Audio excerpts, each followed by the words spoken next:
Okay, for those of you who will be tuning in, well, if you're tuning in now, parts of this will go over at the end, and parts of this is going to be on the channel, and then later on, you're going to have to, if you choose, tune into the drop folder. So you're gonna, if you want to have an opportunity to see this in real time.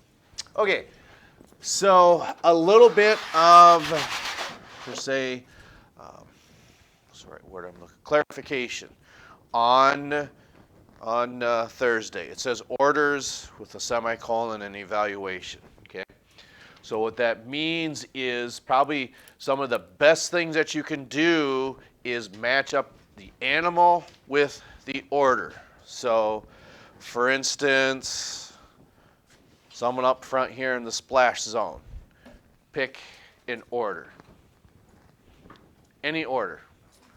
Insectivora. Okay, so what is an animal in Insectivora? Second row. See, we won't single anybody out. We'll just say one person. Flea.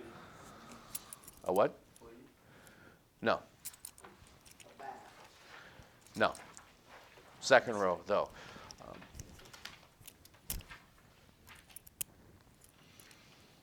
Millipede.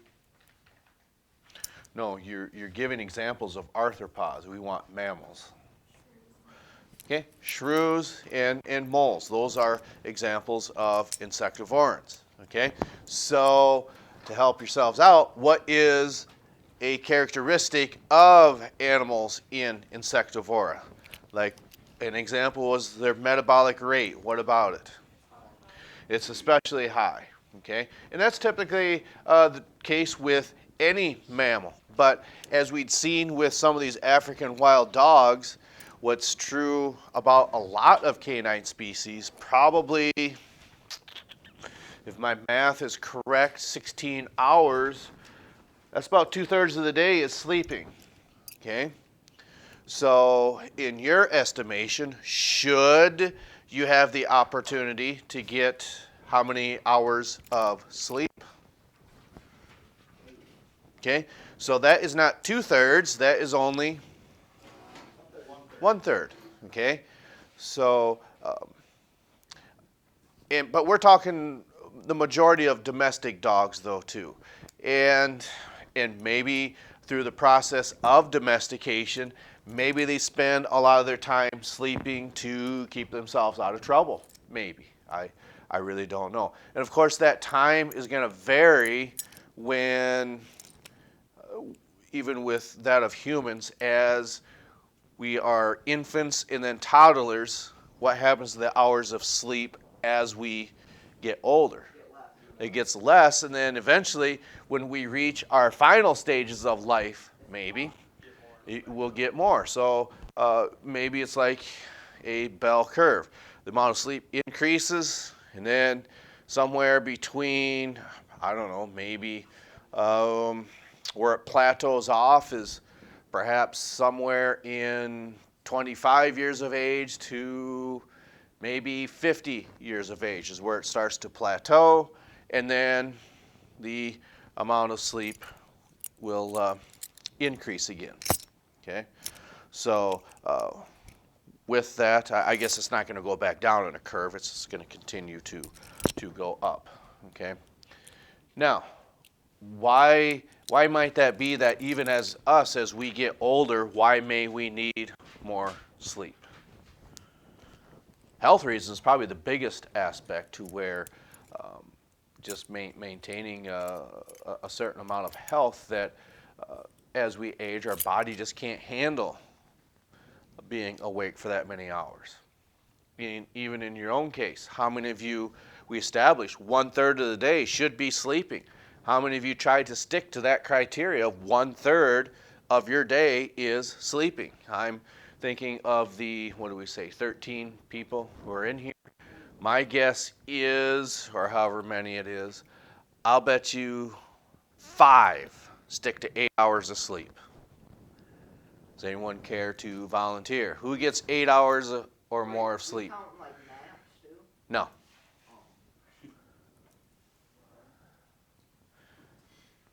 One off, that's not so bad. Okay? 4 of you raised your hands. So if you don't mind answering, for those of you who did not get those 8 hours of sleep, is that by choice? Usually. Okay. So would you picture a lot of dogs' life being healthy? Domesticated dogs now we're talking about, and those that are pets now, not those that are domesticated and living in animal shelters, because those are probably not getting the same amount of sleep. Why might that be? They have anxiety being in an animal shelter? Probably.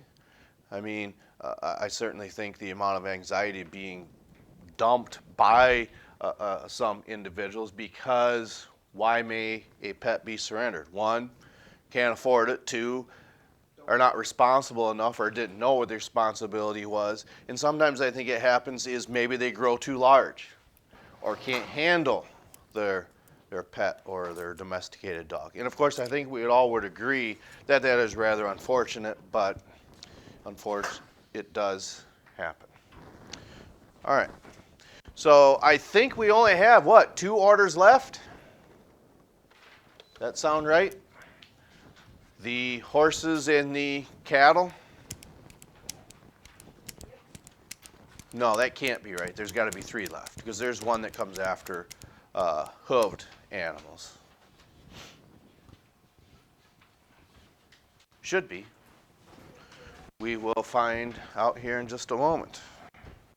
On the evaluation, are we gonna need to, The boxes, like, are we No. gonna see the traits and then match that up with the order? the majority of it will be the animal with the order that it's in. Okay? But some of them, you have to have some of the traits that go along with it. Okay, so this is where we left off with correct. This is where we left off. Okay. So whether it was this slide here or this one, why is there only 2 sets of teeth, or even 1, found in their mouth/oral cavity? Because what do these animals feed upon? Okay? What do these animals feed upon? Okay? So if they're both feeding on plants, both are herbivores, why do they only need 1 set of teeth? 2 sets of teeth, sorry. Plants aren't that hard to grind. Well, they're tough to grind up, but when we talk about animals in this order, okay, what type of teeth do these have to be efficient? That's 1. Molars, incisors. Nope, they've got, the cattle and horses have incisors too. Molars. Nope, they've got molars. These animals have molars too. You said the canines, that's right, but you're missing 1.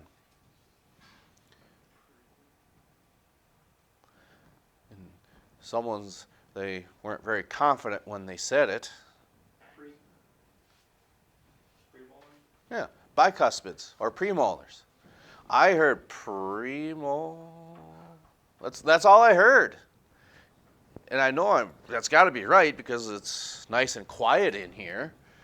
And with that, again, these animals have all 4 sets of teeth. These animals only have 2 types. Okay? These animals only have 2 types of teeth, because that's all that they need. They don't have to grind flesh or puncture flesh or hold on to flesh.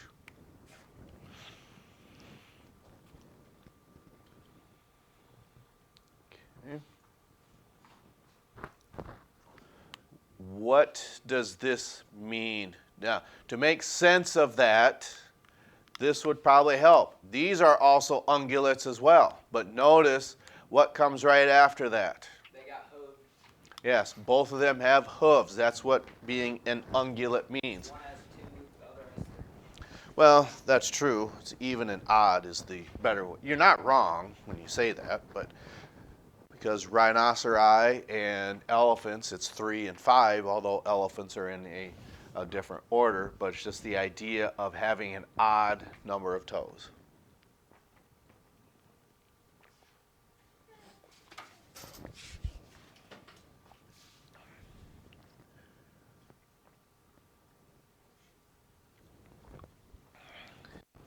And probably the best way to look at this, okay, this would just be a total guess. What do you suppose this means, having a cecum? Stomach.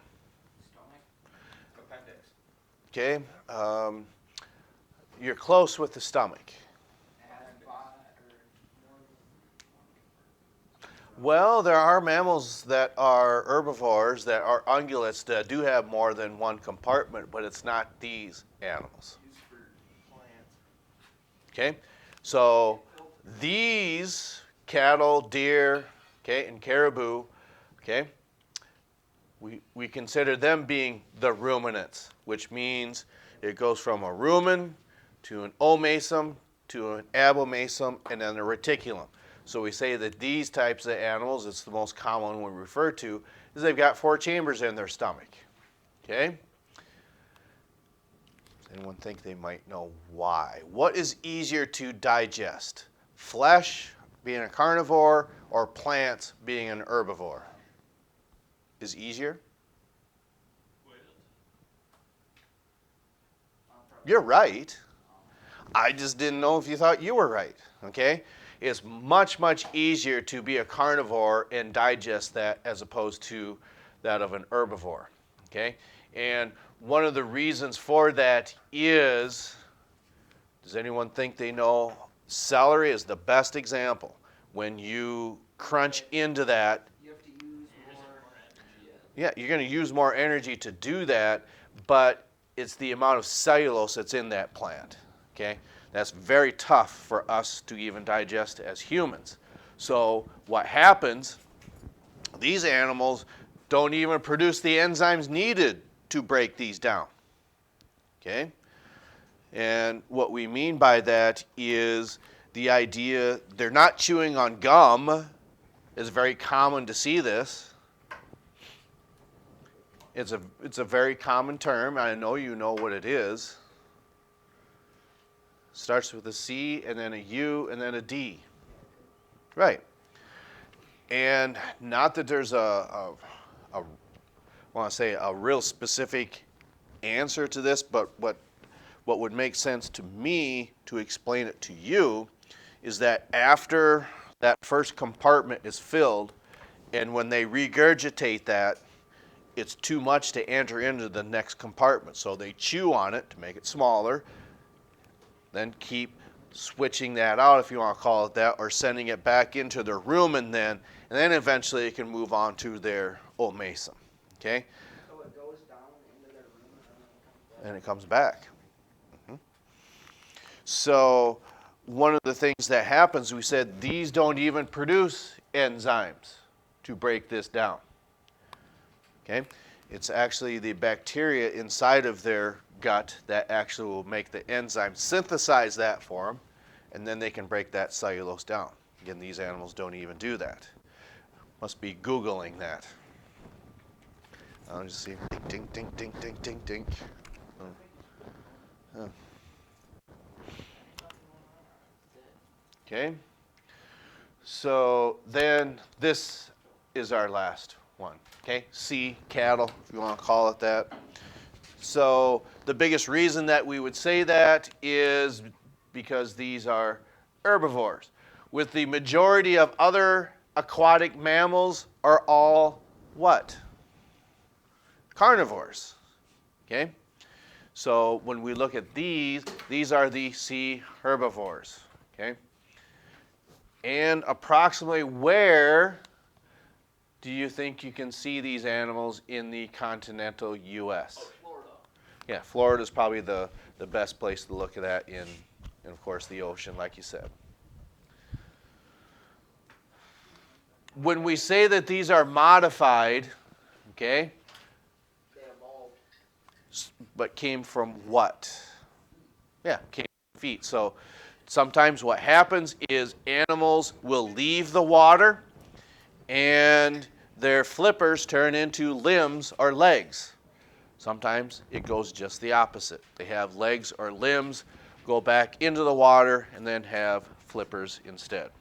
Okay, so it's at this point, gave you a little bit of clarification. We'll discuss that a little more tomorrow. But your orders evaluation, again, is on Thursday. So at this point, we're going to switch over to that of the wild dog video. Okay, so then look for that in our drop folder. Catch up to you next time.